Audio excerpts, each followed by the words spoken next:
गणपती बाप्पा। पावसाळ्यात ट्रेकिंग साठी उत्तम जागा पाहायची चला सांगतो तुम्हाला कुठे जायचं। आपण निघालो सावतकड्याला, मग जाताना गारगोडीत भजी कांदा भजी खाऊया म्हणालो। भजीची भारीत कांदा जास्त होतं आणि पीठ कमी होतं, त्यामुळे मजा खायला जाव। भजी 3 प्लेट घेतली, खरं मला खायला एक मिळालं कारण व्हिडिओ मी करत बसलो। ते वर्गातले मित्र चला फिरायला जाऊया म्हणाले, मी म्हणालो चला की जाऊया, काय अडचण नाही, कारण आयुष्य एकदाच मिळते हो, परत मिळायचं नाही। मग या आयुष्यातच पाहिजे की, पण आपल्या सेफ्टी बरोबर। अहो कोल्हापूर म्हटलं की धमाल आणि धिंगाणा असतं की राव, म्हणून आम्ही सगळे मित्र सावतकडा धबधबा जायचं योजलं। काय भारी जुळून आमचं टायमिंग आला, आम्ही गेलो की राव बघायला। हा व्हिडिओ तुम्हाला खरोखर बघून वाटणार आहे कोल्हापूर काय म्हणते आणि काय बोलते आणि काय एन्जॉय करते। हे ठिकाण आहे कोल्हापूर जिल्ह्यातील भद्रगड तालुक्यात आणि गारगोडीच्या जवळ। लय भारी वाटतं। राम राम कोल्हापूरकरांचा नमस्कार। आपण आलोय भद्रगड तालुक्यात आणि सावतकडा धबधबा बघायला। जंगलच आहे मस्तपैकी, तर खतरनाक वाटते कारण जंगलची सफारी असतेच खतरनाक हो। कारण 2 व्हीलर मध्ये गेलं तर एक नंबर चांगलं आणि 4 व्हीलर मध्ये गेलं काय विषयच मिळला हो। खरं जाताना हेडकोट घालून जावा कारण तिथे भिजायला लागते राव। आम्ही लय भिजलो राव। त्याला पार्किंगसाठी शेतात एका पार्किंग केले, 100 रुपये घेतात ती। खरं त्याच्यापेक्षा गाडी साईडला लावली तर उत्तम 100 रुपये आपल्याला वाचतात। आणि तिकीट काउंटरला गेला तर 20 रुपये फक्त पर माणसाला आहे। 20 रुपये म्हटलं काहीच नाही की राव। 3 किलोमीटर चालला लागते, ट्रेकिंग करायला लागते। हे ट्रेकिंग करण्यासाठी लय भारी आणि घरातल्या फॅमिलीवर जायला लय भारी। डबा घेऊन जेवणाला गेला आणि मस्त खाईत वाटत बसलं, विषय भेटला की राव। अहो महत्वाचं म्हणजे निसर्गरम्य जागा सगळ्या हो। काय पण म्हणा, वर्गमित्र असलं तर लय मजा असते राव, कारण लहानपणाची आठवणी त्या गाडीत असतात आणि खरं सांगायचं तर हे दिवस भारी असतात। आपण कोण सावतकड्याला 7 धबधबे आहेत बघा आणि एक धबधबा बघताना डोळे दिपून जातात, पण सोबत जरा सावधानता पण पाहिजे।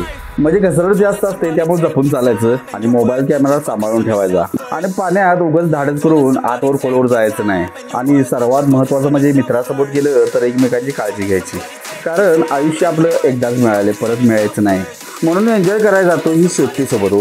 ह्या धबधब्याचं मला नावच ऐकून होतं फक्त, खरं तिथे गेल्यावर मला कळलं की व्हिडिओ आणि फोटोसाठी स्वर्ग जायची राव नुसता। म्हणजे सगळीकडे हिरवळ आणि दाट जंगल आणि डोंगरातनं पडणारे झरी। राजवाडीच्या आणि आंबोलीच्या धबधब्याला गेला असा तर तुम्हाला एकच धबधबा काय मिळतो, खरं इथं 7 धबधबा आहेत आणि अगदी जवळच्या जवळ। इथं सागवानची झाड आहेत बघा, कुठलेही झाड बघितलं तर सागवानशिवाय तुम्हाला दिसणार नाही की राव। पण इथं स्टार्टिंगला सागवान जंगल लिहिले आहे बघा। हे धबधबा सुरू व्हायच्या अगोदरचं जंगल आहे, ह्या जंगलातनंच वाट आहे धबधब्याला। चला तर जाऊया आपण मस्तपैकी धबधबा बघूया। एन्जॉय करण्याचं एक नंबरचं ठिकाण मला तर वाटलं राव।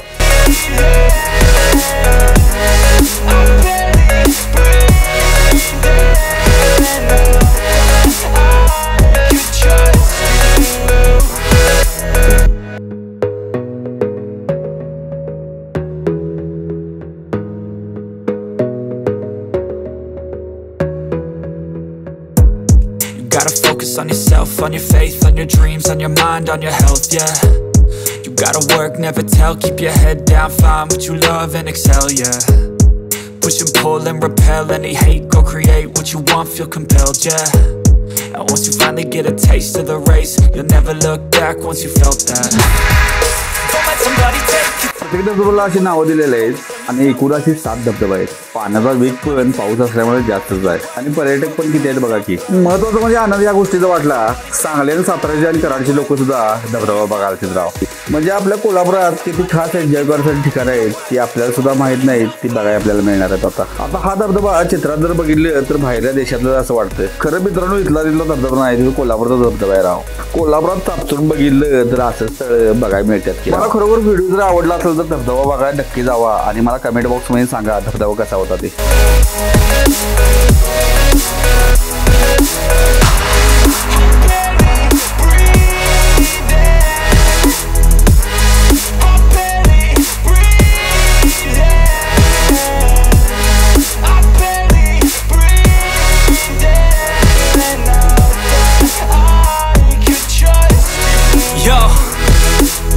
Think about others way before myself, yeah. I guess that's why I feel like I go through hell, damn.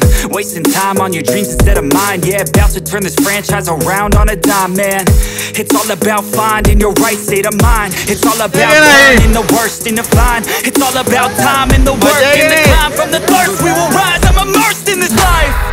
Don't let somebody take your time and your worth. Just focus on yourself. हिरवे डोंगर आणि दाट जंगल आणि डोंगरकडे पावसाळ्यात वाहणारे पाण्याचा प्रवाह।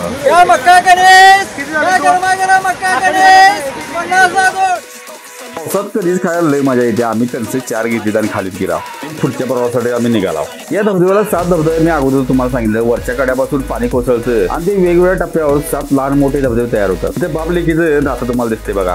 लहान मोठे 7 धबधबे म्हणून त्याला सावत कडा म्हणतात. मित्रांनो, धबधबे एकदम जवळ जाऊन होता लांबनच व्हिडिओ करा, कारण धबधब्यातून दगड सुद्धा वरनं पडत असतात आणि काय पण मला टायमिंगवर सगळ्या गोष्टी घडतात. थोडा आपला एक मित्र काय करायला बघा, दगडावर दगड ठेवल्यात आणि किती लांबपर्यंत दगड ठेवल्यात बघा की राव. तुम्ही लगोरी खेळलाय काय लहानपणी? जून ते सप्टेंबर मध्ये इथे जायला हवं. पावसाळ्यात धबधबा धडधडून वाहतो. सगळे दुकान खंडगार हवा, म्हणजे निसर्ग सौंदर्य जो धंदा म्हणजे पावसाळ्यात खूप घसरत असते, तेवढी काळजी घ्यायला पाहिजे. ठीक असलं तर कचरा पेटी आहे, त्यामध्ये निवांत टाका. ट्रेकिंगसाठी एक नंबर उत्तम जागा आहे बघा. हा धबधबा कोल्हापूर जिल्ह्यातील निसर्गरम्य ठिकाणापैकी एक खास ठिकाण आहे. एकदा पावसाळ्यात इथे गेलं की तो अनुभव आयुष्यभर लक्षात राहणार आहो. मग वाट बघून मस्त तारीख काढा आणि फिरायला निवांत जावा. व्हिडिओ जर आवडला तर सबस्क्राईब नक्की करा आणि लाईक आणि शेअर नक्की करा. आम्ही भरपूर आलोय आणि तुम्ही नक्की वेळ काढून जावा. चला, नमस्कार.